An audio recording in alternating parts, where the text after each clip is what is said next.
Coming up, the Christian Council says it's behind the call for a sex offenders register and commends the government for the measures it's taking to fight crime.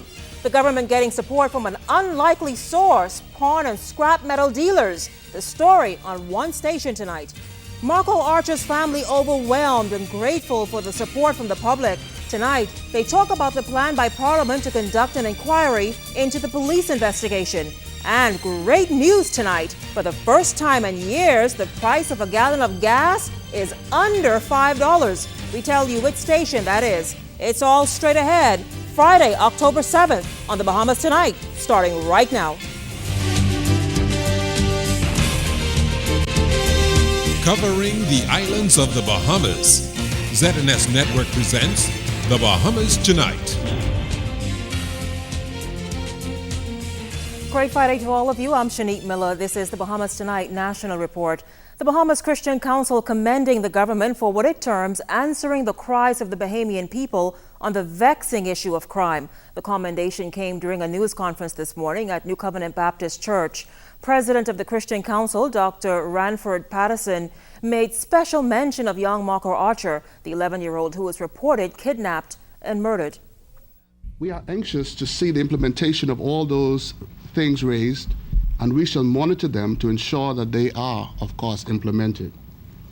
We are hopeful that those would-be criminals in our society might now know that the consequences for murder could lead to the death penalty or land convicted persons in prison for the rest of their entire lives.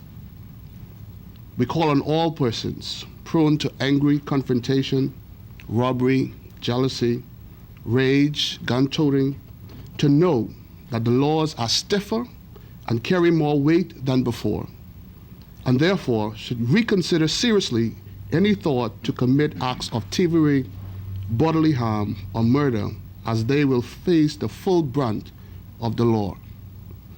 We further call on all persons who are in possession of illegal guns to embrace the 30-day amnesty period and turn their illegal guns in.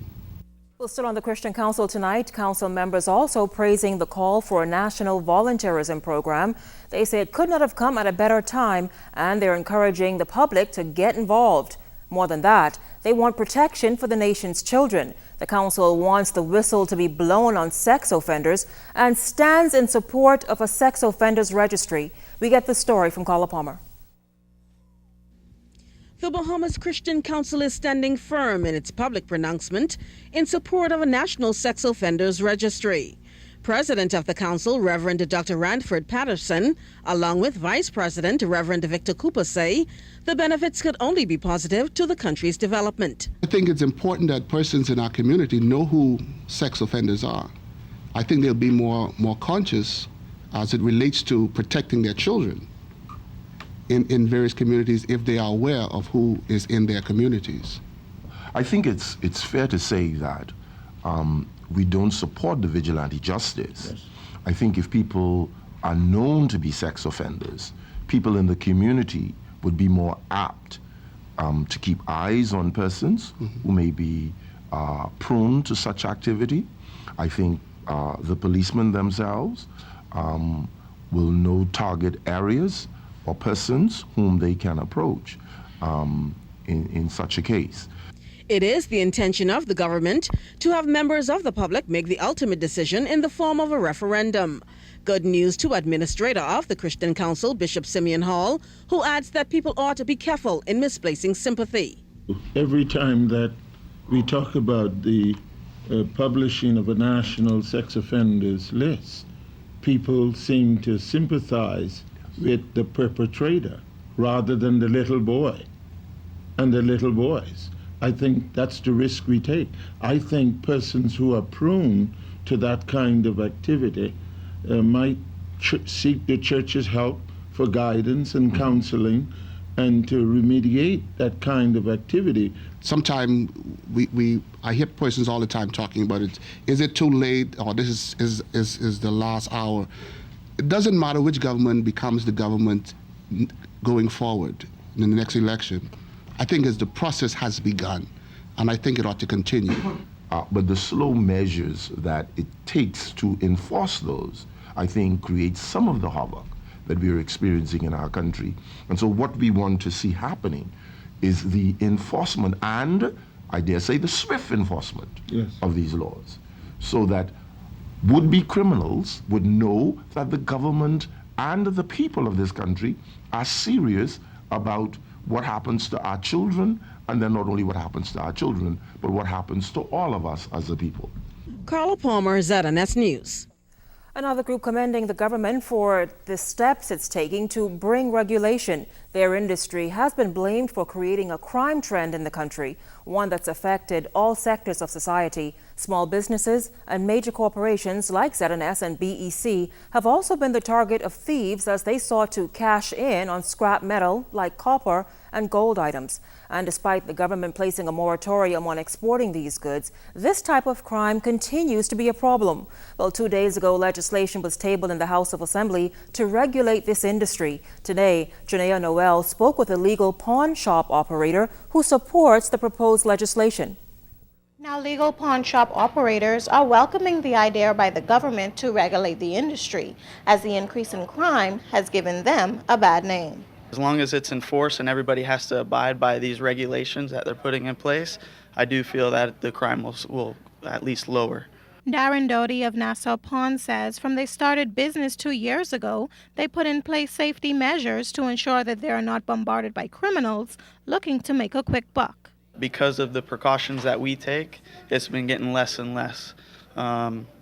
But, you know, we work very closely with the police, and we're more than happy to help, and that's why we put the regulations on ourselves to protect us and our customer.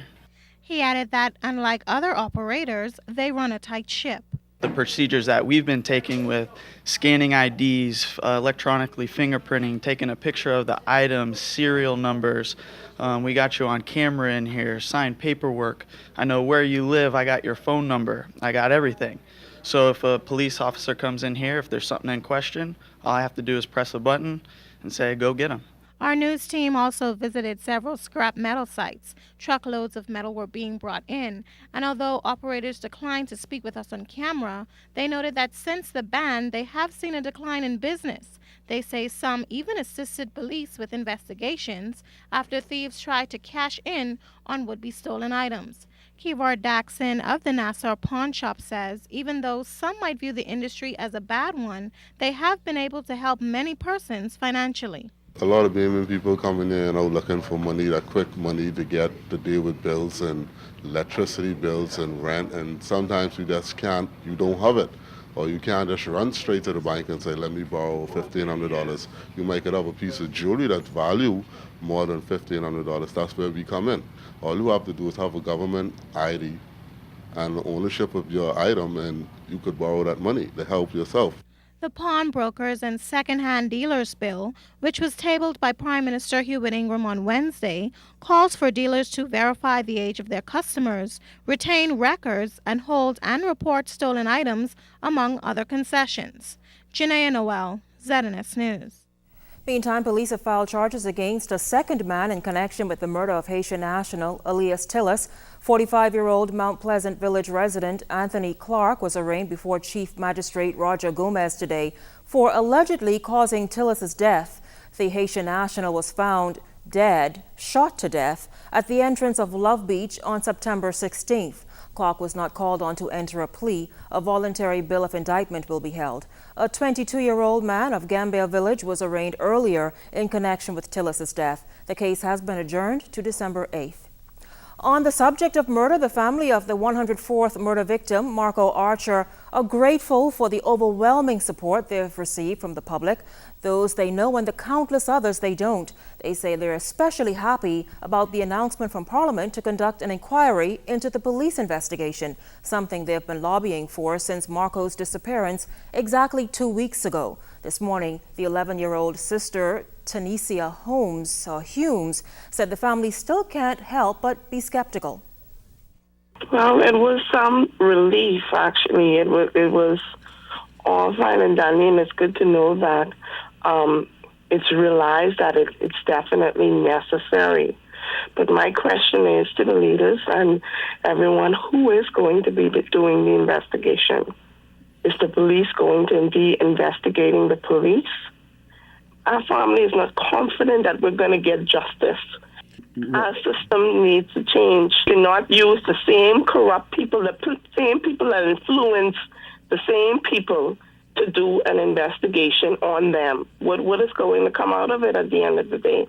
I don't have confidence in that, but I'm happy to know that it's known now that it is something that has to happen. Hume says her family is still waiting for closure through the DNA results. 6 hours after my brother was missing, we went to the police station.